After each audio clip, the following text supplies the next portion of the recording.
Welcome back to my channel. I'm Yoon, and in today's video I'm going to do a February reading wrap-up because it's currently March 1st and it is 8:11 a.m. I don't have anything planned until later, and I figured I might as well do this while I, feel like I can do a pretty good job for the first take. And actually, let me just quickly review my review for the first book I read, because I read that early February, and as you all know, I have a horrible memory, so I always consult what I wrote for Goodreads. Okay, so this month I read 4 books plus, so 3 physical books plus 1 digital book that I will be getting to later. The first book I read was If You Could See the Sun by Ann Liang, and this one I rated it a 4. The thing for me is that I think I've said this before, but I'm awful at reading super dramatic plots or like really stressful or tense filled scenes and just plots, etc, etc. So this one was actually a little too stressful for me. Do take that with a grain of salt though, because I feel I feel that really easily. I feel a lot more easily compared to other people.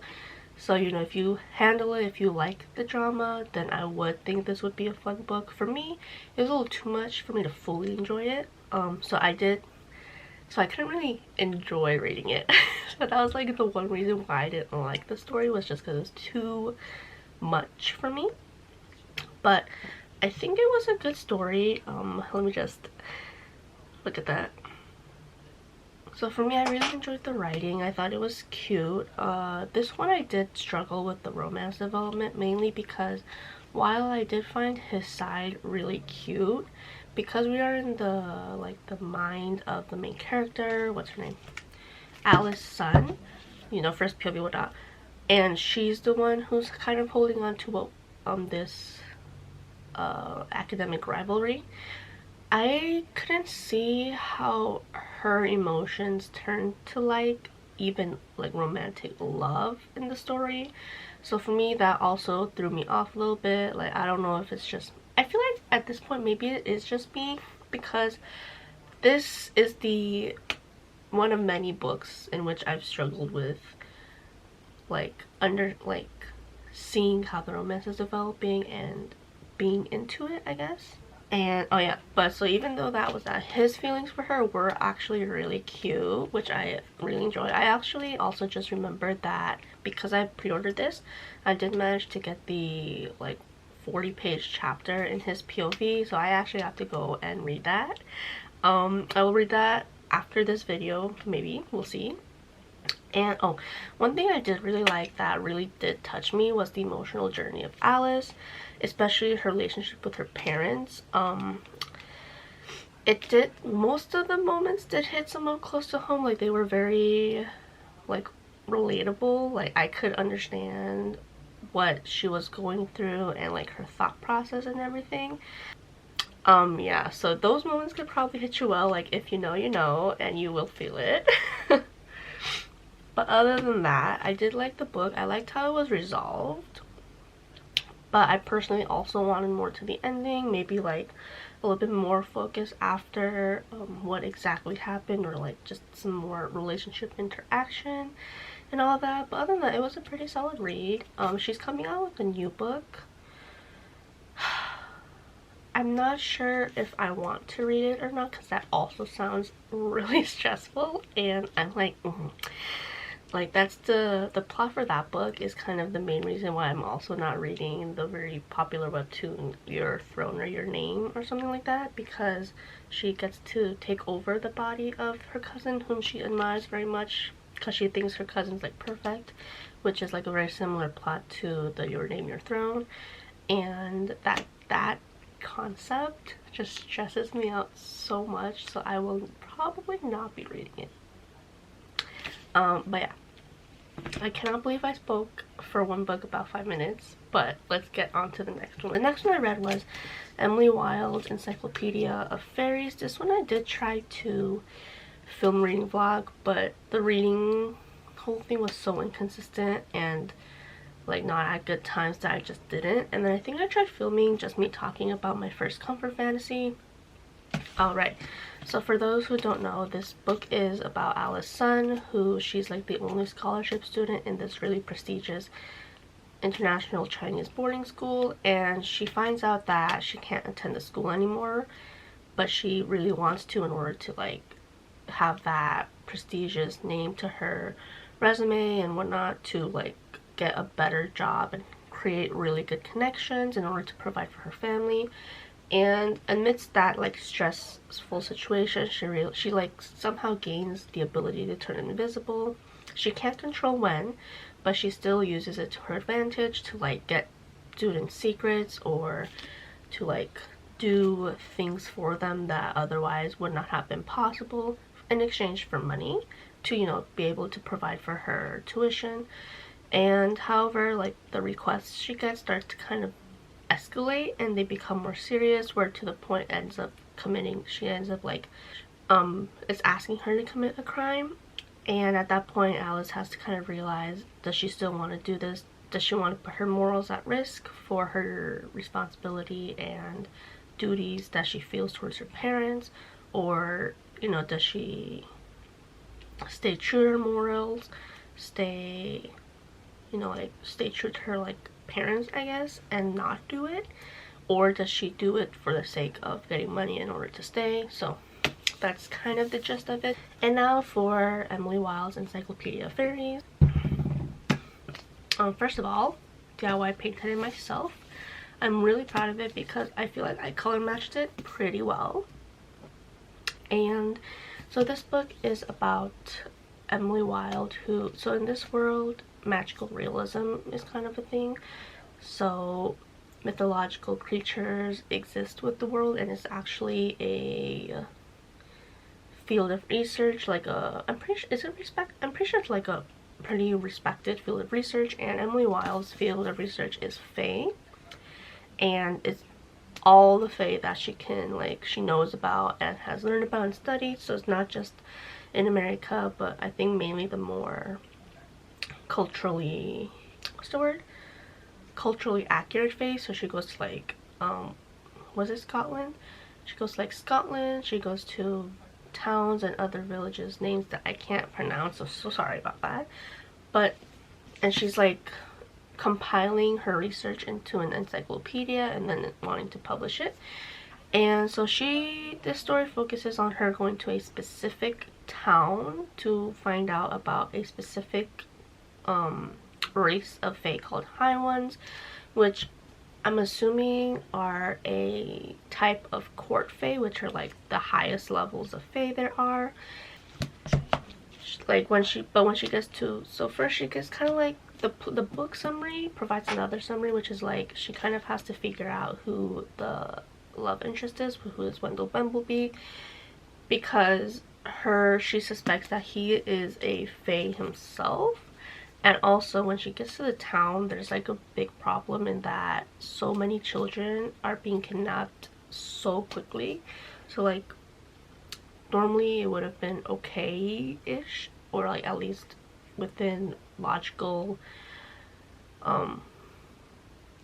boundaries, if like children were being kidnapped like one child every 5 to 10 years. But it's like every several months there's like children constantly disappearing, and she is aware that it's the work of the Fae. She just doesn't know why it's so many children in such little short time. So that is also a part of the mystery she has to solve. And this is supposed to be, and she needs the help of Wendell Bumblebee, her academic rival, plus the one she suspects to be a Fae, in order to like get along with the town as well as solve the mystery. And this was actually marketed as a comfort fantasy, but this personally I didn't get the much comfort vibes from this. And surprisingly, it's also not a standalone. I really thought it was a standalone, and then it turns out it's gonna follow. One thing I did appreciate is how the ending wasn't a cliffhanger, and it's like you don't need to keep reading it if you don't want to. Like, it ends, I feel like it's gonna be like a connected series, so each story has its own solid plot, but you know, like the characters reappear and they do to a new plot each book or something. But yeah, so this wasn't as comfort because it wasn't like, the plot does become more serious. Like I said, like children consistently disappearing. It does take a darker turn because, you know, Fae. And I don't know, it just wasn't that much what I expected from comfort fantasy. And I also thought there were so many funny moments here. So the biggest thing is that this book is not formatted in encyclopedia format. It's formatted like her, this is like her journal, her diary, as she writes down everything that happens during her research in order to like keep accountability, but also to provide authenticity if by the time she publishes her research people want proof or not whatnot. So this is like her very honest, her utmost honest record keeping. And it's so funny at sometimes because when she brings, like, some moments are just so Your Name like, and it's just not what you would expect, because also it's like very two jarring different sides. So she is an academic, of course, and some passages of the book you can really tell, well, you can't tell, but it really feels like the author just consulted a thesaurus and changed every single word to a different, fancier sounding word for no other reason than I can assume because academic English, you know what I mean? And it's so funny, first of all, that because I don't know, I personally can't say like for sure, but all the humanities professors I've been with so far, they don't speak like this. They might write like this, but that's for like published papers and not a diary. So I think, so for me personally, it was really funny to see like how her casual way of talking is like consulting a thesaurus. And also the thing that makes it funnier is that there's like that academic, almost pretentious level of writing and everything, but then it like jumps to a passage that seems so Your Name that I could not help it. So she's like, how dare he draw me prettier than I really am with my, like, I'm assuming attractive features and exaggerating them and stuff like that. I was like, I can't. I can't. I did find though the banter between the two really funny and really cute. It was definitely a lot of it more on Wendell than Emily. Like, he definitely carried the banter and the relationship and everything, but other than that, it was, Emily herself isn't a bad character. Like, I did really like her, especially later, but in terms of the romantic part, he definitely carries. And yeah, this one, I think I rated it, I want to say like a 3 to a 4. I actually can't remember the rating, but yeah. I probably won't ever reread this. It's a pretty book cover. Would I recommend it to people? I honestly don't know. I did get really bored at one point because it just, I wasn't getting the comfort vibes from her journal entries of like her re-encountering what she saw and whatnot, and then it only got more fun for me at the end. So we'll see, we'll have to see. And then next is actually my favorite read. This one, I'm posting this after the reading vlog, so if you haven't seen it, go see the reading vlog for it. But it is Half a Soul by Olivia Atwater. I love this book. This is my only 5-star rating of this month, and this is what I wanted this to be in terms of comfort fantasy. And you guys, it's so cute. Okay, so this book is our main character Theodora, who is called Dora, and when she was 10 she got cursed by a fairy and she lost half of her soul, so she can't really feel emotions, she doesn't react emotionally, and she can't So she kind of has to go off of like logic to react as best as she can with the appropriate emotion. First, so she's very emotionless, and she also, the biggest takeaway is that she also can't feel embarrassment. So she is prone to creating scandals, which is crazy, which is like really bad, especially in Regent England. So she's doing her best to keep a calm profile as best as she can in order to not ruin her cousin's chances of getting married and everything.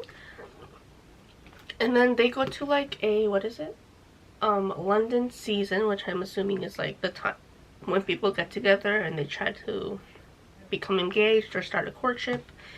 And she meets the Lord Sorcier, which I'm assuming is kind of like court mage or something. And then they like, he takes interest in her, especially her, like her situation, and they try to figure out how to solve it alongside a different thing taking over London. So there's all of that, and oh my gosh, you guys, this is so cute. It's so cute. So I also annotated this for a friend, as you can tell from here and also from the reading vlog, and I absolutely adored this. Was the comfort fantasy that I wanted. The romance was just so cute. Dora and Elias are so cute together. Oh, chapter 13 and 14 is so good, and the romance was definitely the star of the show. But even though the romance was the star, the plot didn't like, it wasn't weak in any ways. It was a very solid plot. I really enjoyed it. The characters are all very fun, except for two, which I won't name, but I'm not a fan of them. And like, just the way the characters are fleshed out, their dynamics, their banter, their interactions, it's so good. And oh, seriously, I highly recommend this one if you want like a lighthearted, cute comfort fantasy romance. Pick this book up. Seriously, it's so good. But yeah. And finally, I read Caraval by Stephanie Garber because I have the Ballad of Never After physical copy, and after seeing so many things about the Ballad of Never After, I'm like, I gotta get to it. But I'm not that interested in reading the Caraval trilogy, but I am interested in like finding out the world building and also the character in which who later becomes the main character in the Once Upon a Broken Heart series. So I'm like speed reading it, so I'm not gonna give, so like take my rating I guess with a grain of salt. But for Caraval, I rated it a 3-star because I just wasn't that into it. For me, I think this was a thing with a lot of readers, but Scarlett herself wasn't annoying. It was just like the decisions she chose to make, and basically just the decisions she chose to make in Caraval really annoy me. Because while I understand the fact that you don't know who to trust or what to trust, and people in Caraval are like constantly either lying to you or they like say, oh, I might have said that, but what I really meant was this, and it's her first time, she just wants to find her sister. Like, I can understand her confusion and her like frazzle and like stress that could affect the decisions she makes. But one thing I was annoyed about was like how people would tell her like, don't listen to this or don't do that, and like da da da da da da.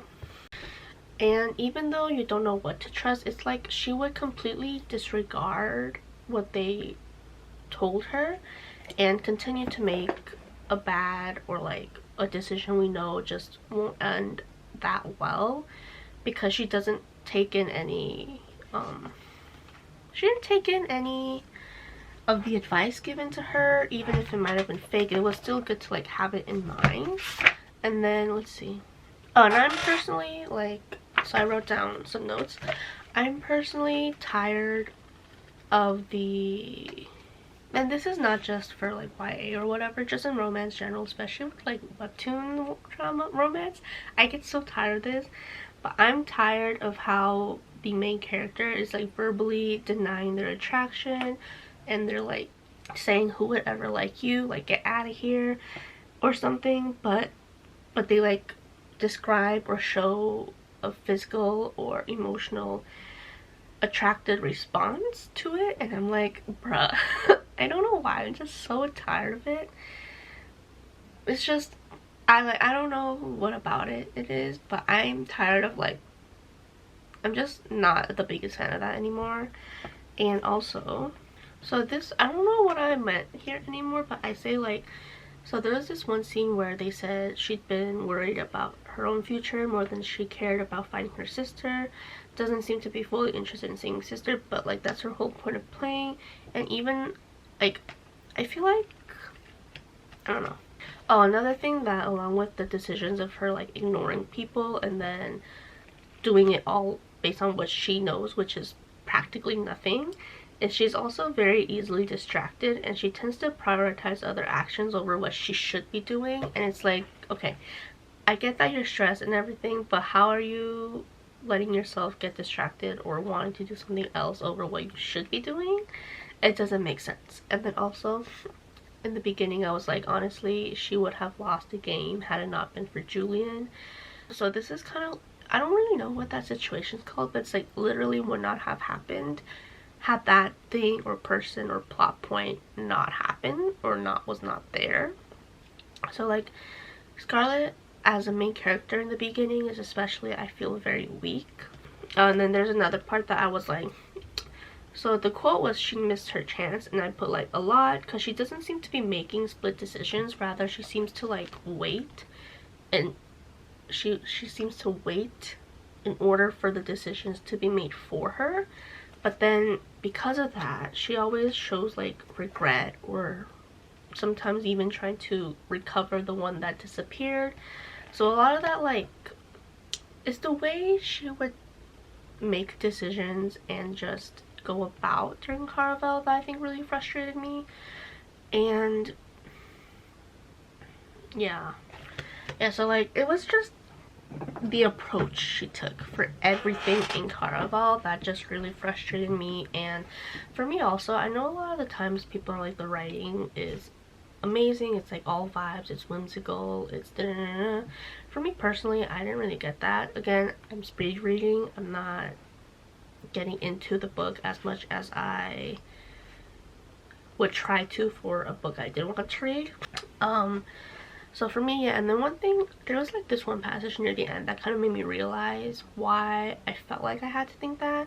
And for me personally is because there seems to have been words used that would help evoke that feeling and experiencing of like whimsical Caraval, carnival, slightly dark vibes. And it was mainly just because the descriptions being used for that, I didn't find the writing as evocative, as evoking in such vibes to me as much as I've heard it. And I just started reading Legend, and the two things that happen in both Caraval and in Legend that I am not a big fan of is the insta-love that's going around. So for Caraval, Scarlett and Julian seem to have just instantly fallen in love with each other, or like connected or attracted to each other or something. And in Legend, it's a lot more getting that insta-love vibe from Dante rather than Tella. Like Tella, I can tell, like I'm getting the vibes that she's definitely into him a lot more than she's wanting to admit, or that she's willing to say out loud. And for Dante though, it seems like he's just wait, what's the phrase? He's just completely in love with her at this time. He seems to be getting jealous, he seems to be a little possessive, and I'm just kind of like, why? I don't really get why. And it seems to be that love that's like making him help her in this round of Caraval, as well as creating like romantic tension, especially with like the third player coming in. And I don't know, I'm just not too into it. And yeah, so that is what I read this month. Super messy, but I also had so much to say for only 4 books. I really don't know how that happened. I'm definitely gonna try to cut it down, hopefully starting from March. Out my hair. Starting from March, so please look forward to that. But yeah, that's what I read. I hope you guys enjoyed it, and honestly, please pick this up. I'm telling you, it's so cute. It's so cute. But yeah, thank you for watching. I hope you liked it, and I will see you next time. Bye.